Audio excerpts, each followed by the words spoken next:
And we are live. Good morning, crypto warriors, and welcome back to Gem and the Crypto episode 889. Today is Wednesday, February 9th, 2022, and I'm King.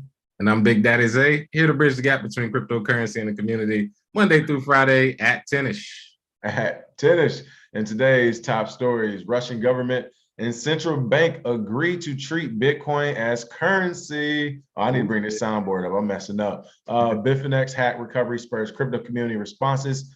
Meet the comedic rapper charged over Bitfinex hack laundering. Upcoming Apple iPhone feature to give merchants a way to accept crypto payments. And religious services move to the metaverse amid COVID-19 concerns and more. But first, Bitcoin Zay, what's going on with those prices?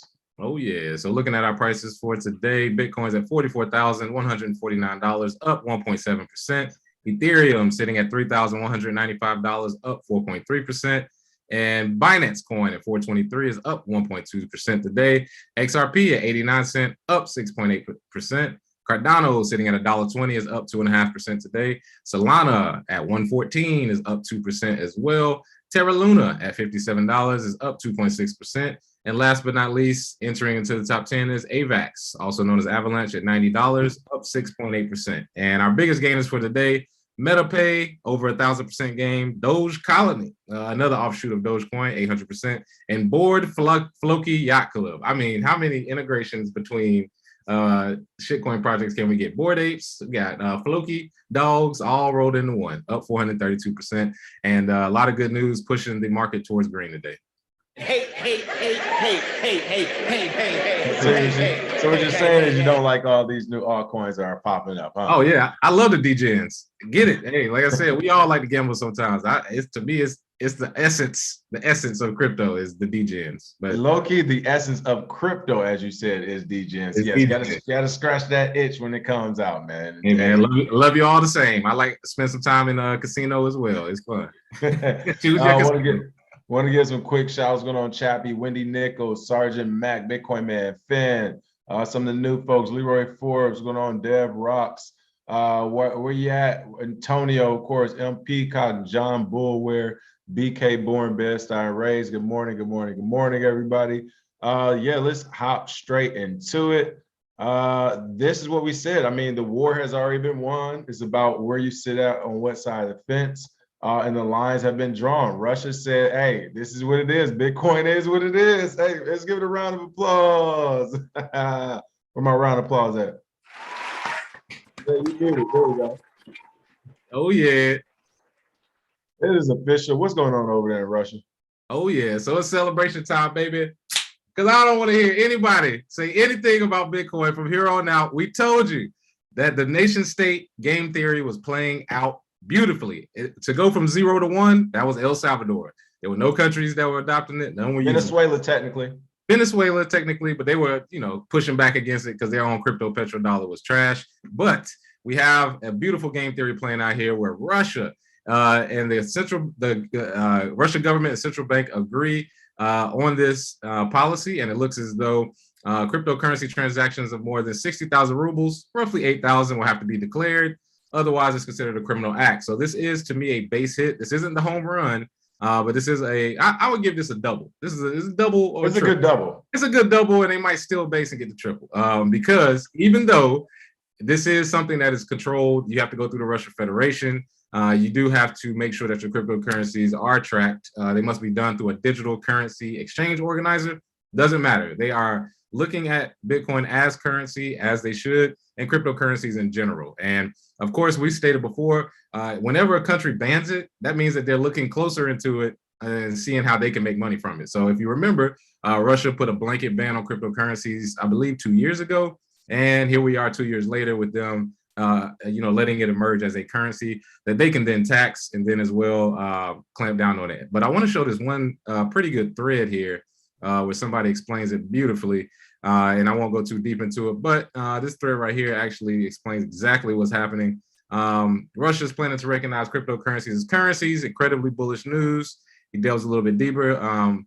Commerçant is legit. That's one. Most important reports or parts of the report, the government and the Bank of Russia have agreed on a future regime for the circulation of cryptocurrencies in Russia by February 18. they will prepare draft law on these circulations. And scrolling down a little bit more, as we just said, Ministry of Finance estimates the total amount of crypto assets in the Russian Federation has not changed. 12 million crypto wallets are worth 2 trillion rubles, which is about 26.7 billion. So great thread there showing how much Bitcoin Russia really has and why they are basically taking advantage. And also sanctions. If they get into it with US and they try to sanction them, doesn't matter. We got our own money. And that's exactly the freedom Bitcoin gives you. So shout out to Russia, man. Huge news today. Yeah, shout out, huge news.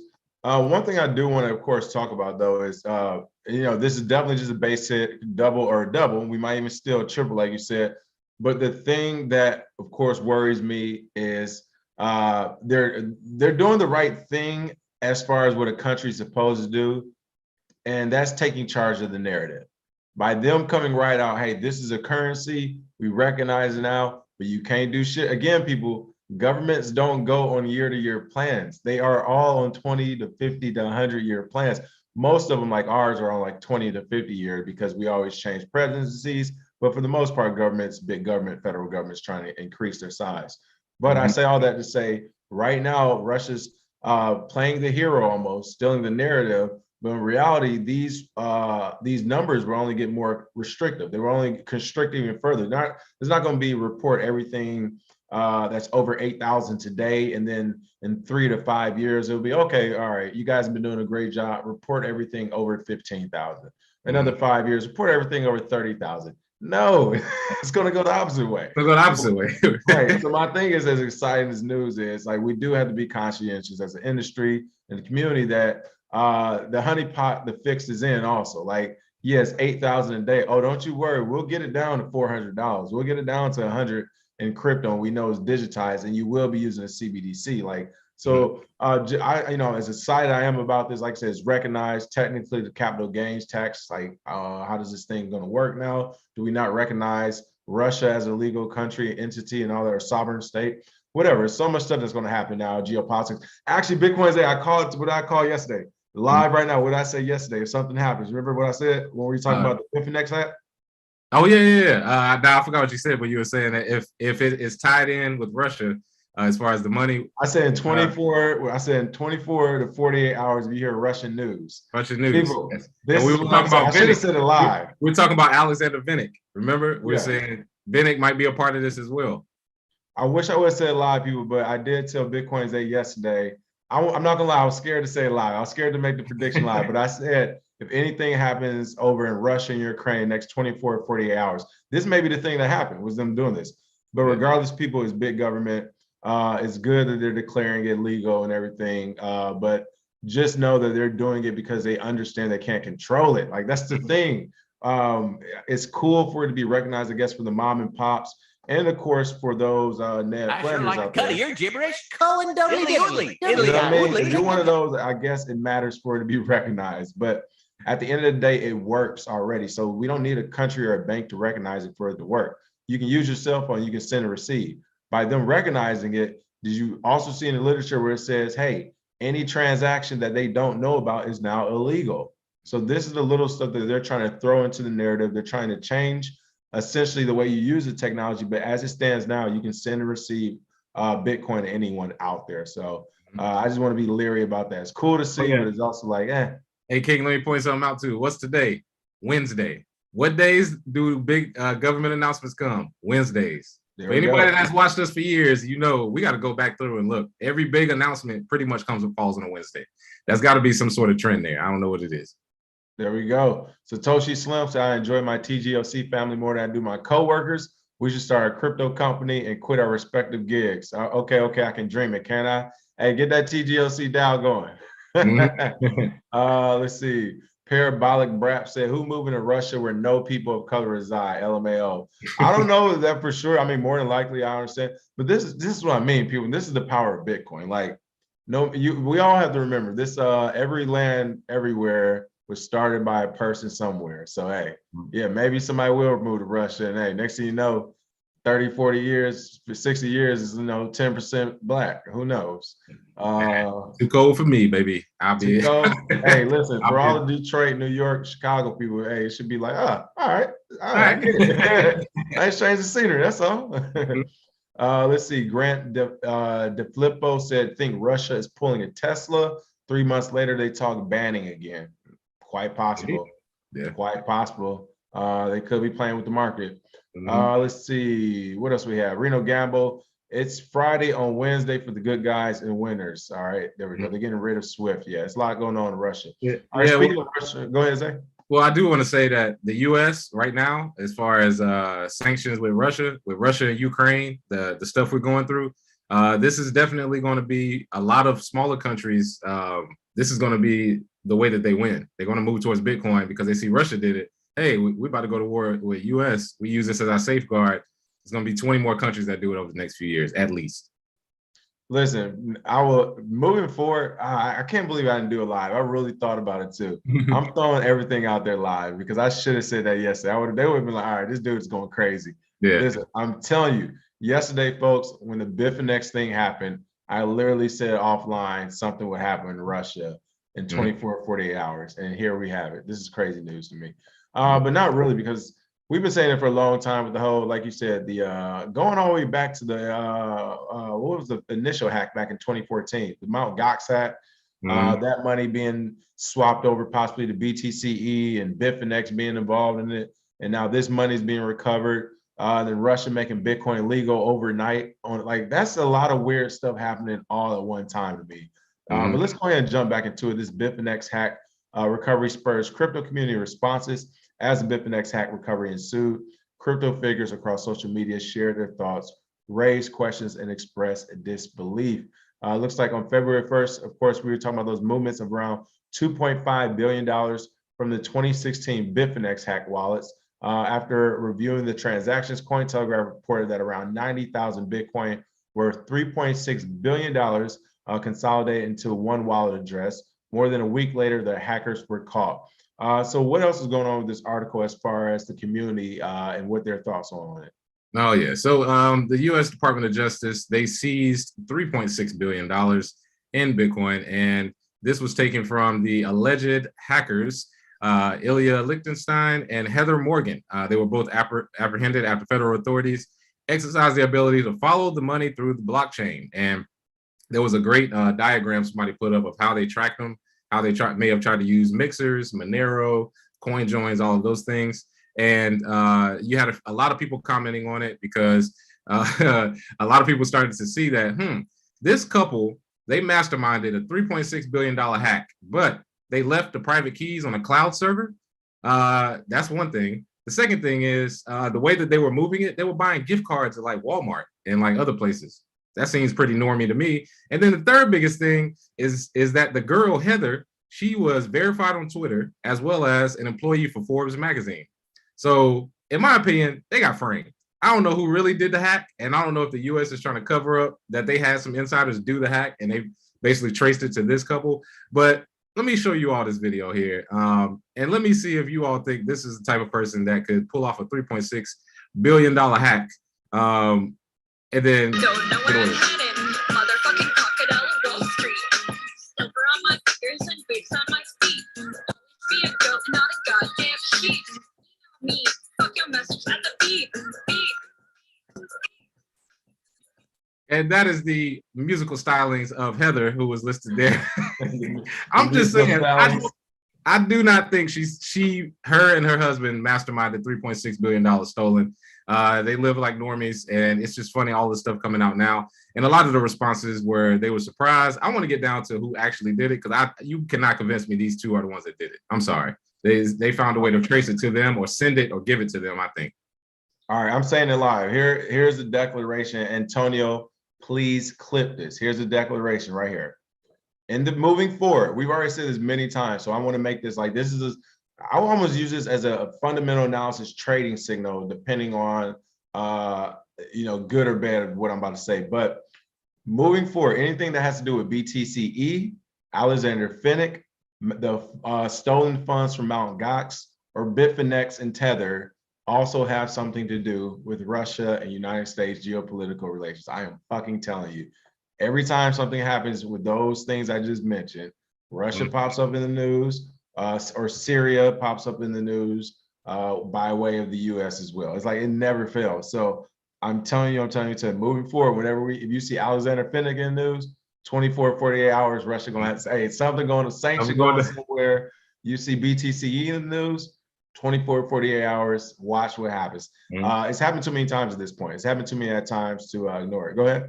Can I put on my tinfoil hat really quick? There you go. Put it on. Let me just put it on really quick. This is what I think. When we discuss Alexander Vinnik and his Russia ties, what I think is him, along with a lot of Russian billionaires, had a lot of Bitcoin. That Bitcoin was taken by U.S. officials. They've been trying to get that Bitcoin back for a long time. So I think the coinciding story of the U.S. sees 3.6 billion from this couple, whatever, so they can have it, came right before Russia announced that they were introducing Bitcoin as a currency. You think the U.S. Department of Justice is giving that $3.6 billion back to Bitfinex? No. What they're going to do is they're going to print $3.6 billion and give it to Bitfinex and then say, hey, give that to your customers. They're keeping that Bitcoin, though. That's just my personal opinion. They're not giving that back. Well, honestly, I hope that they actually do keep the Bitcoin. Like, we should. Why not? That's my thing. Is like keep the Bitcoin and then don't and stop worrying about what we're doing with it. Yeah. You know what I mean? Like you got your 3.6 billion. You got the come ups. Like you couldn't tax 3.6 billion worth of Bitcoin right now. You have it. Keep it. Leave the citizens alone. Problem solved across the board. If somebody across seas want issues, that's why we got our military. All right, I told y'all it's still gang. We just listen. Stop being gang to your own civilians though. You know what I mean? This is crazy. I was trying to pull up these pictures actually of the couple as well. Did you have the pictures pulled up? Did you see some of these? Yeah, hold on. I just went away. Hold on, I'm trying to pull. That's so you can pull it up. Yeah, I'm trying to pull up these images. They're quite entertaining. Let me see if I can pull up in the action. There we go. All right, I got one of them. So these are the alleged Bitfinex hackers.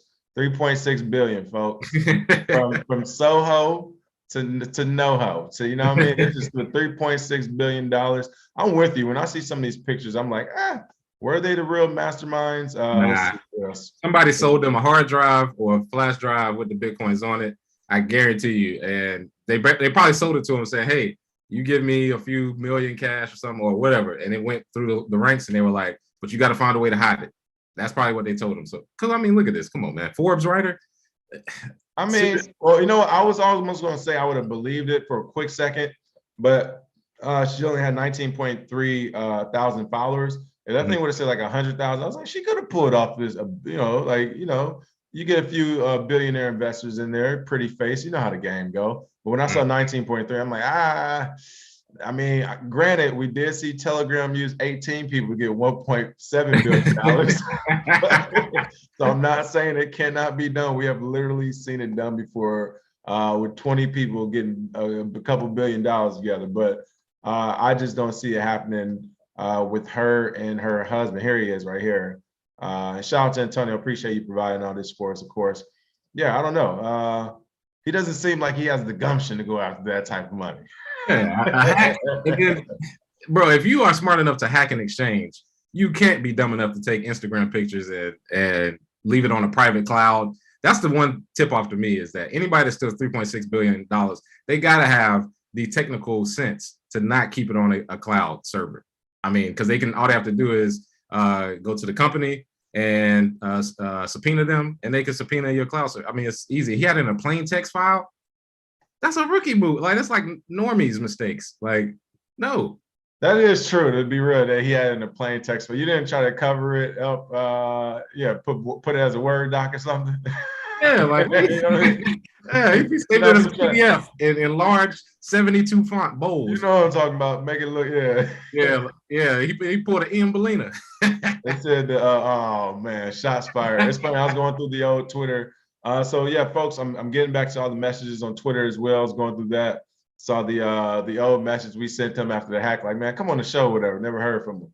Let's see, 119,000 Bitcoin was stolen in 2017, valued at $76 million. Bitfinex repaid the victims the USD equivalent, $76 million over time through a recovery token.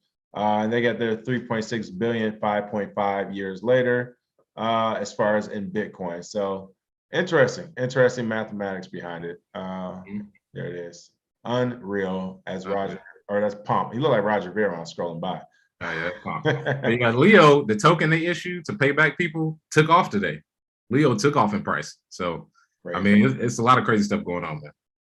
Yeah, but like as you say, I'm seeing people on Twitter saying the same thing. This is a psyop to make us look stupid by being hacked by the most inept criminals on earth. So yeah, if you want to read more about the story, of course, it's on Cointelegraph. But this is the person who got you for $3.6 billion, the Bitfinex swindler. All right, upcoming Apple iPhone. Yeah, upcoming Apple iPhone feature to give merchants a way to accept crypto payments. Apple users will technically be able to use iPhone's tap to pay feature to make crypto payments across mainstream merchants and businesses. How is it going to work? And you're telling me the whole argument of no one accepts crypto is about to be gone. Like we kept saying it was a technical feature, and poof, it's gone.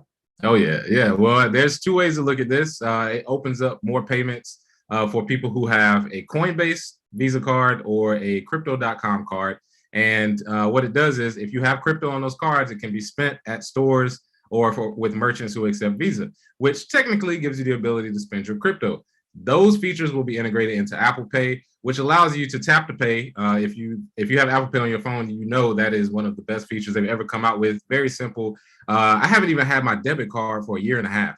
I've only had Apple Pay on my phone. Like, you don't even need a card anymore. So that's great to have, great feature. And then if you can do the same thing with Crypto.com, Coinbase, that is good for people who want to make payments. But the other side of it is, when they introduce more features that allow you to do more, basically things that make people more lazy or make things easier, it always comes with a price.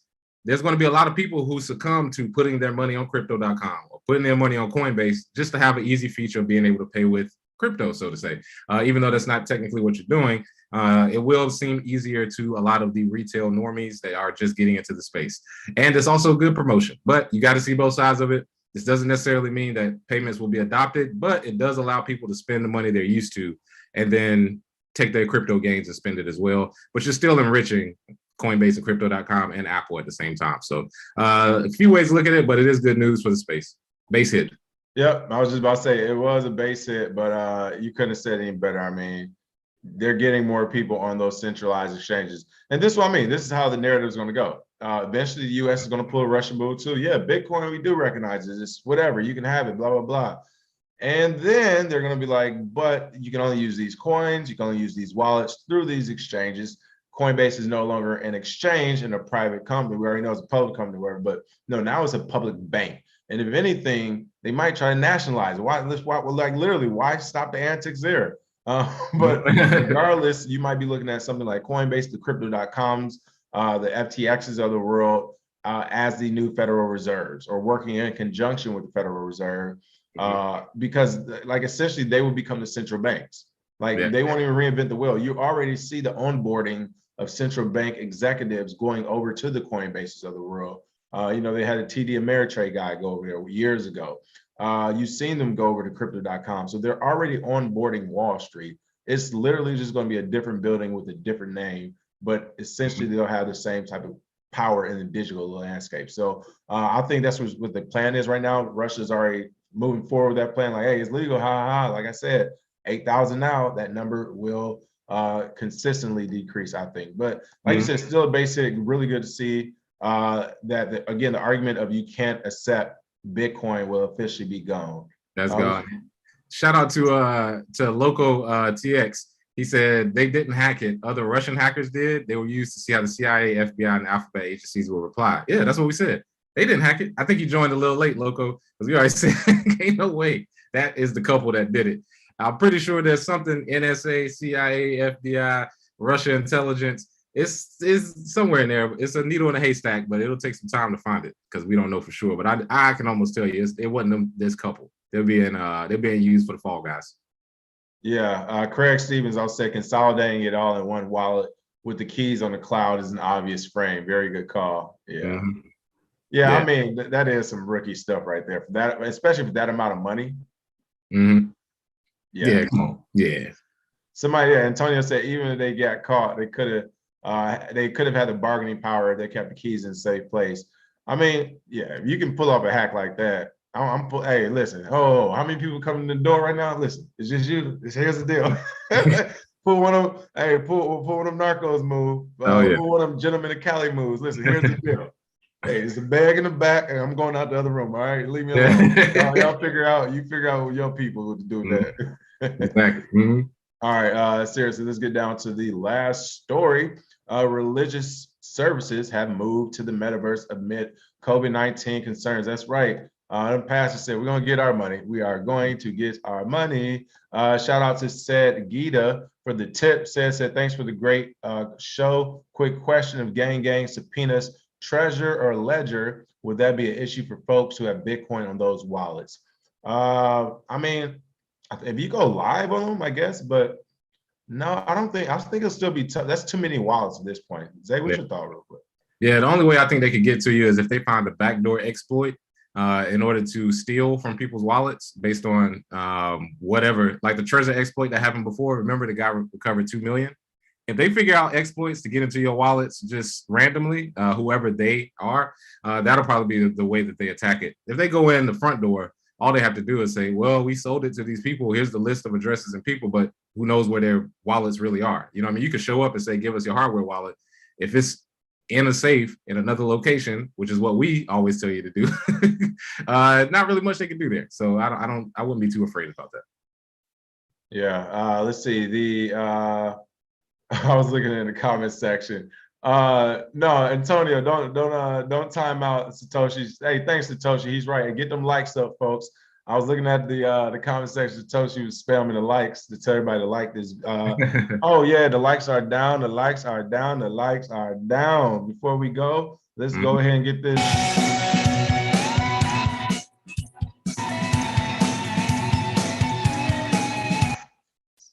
Get them likes up, stop lurking, and get to liking. All right, no, let's talk about the metaverse really quick.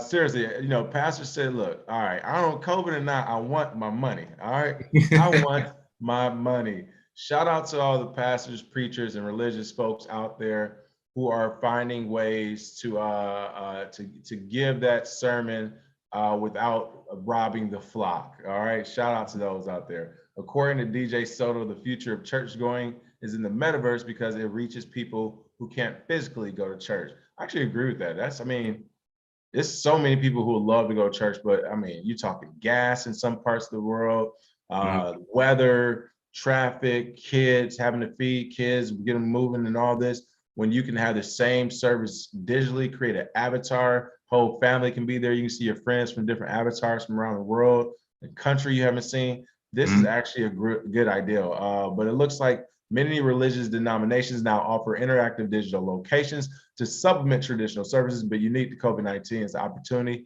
to experience spirituality in an immersive 3D environment through virtual reality technology. What is going on with this metaverse church move? Well, apparently COVID-19 is stronger than Jesus as churches turn towards virtual reality in order to have church services. I thought he was a healer. You should be able to go to church and get healed. I'm just saying, hey, I don't know what's stronger right now. But what I will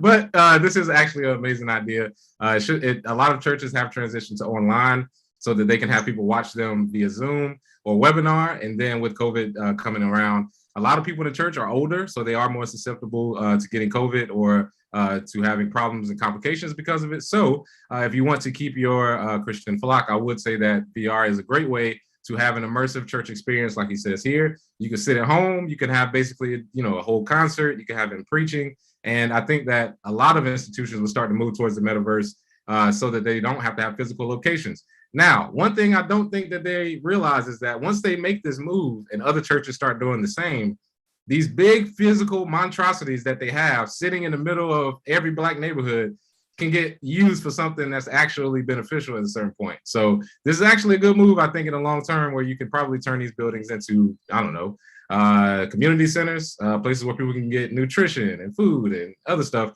some things that the churches may not be doing, but VR experience is great. It probably will introduce a lot of older people to that experience. I know if my grandmother, when she goes to church, if they moved to virtual reality, she would ask exactly how she could use a VR headset.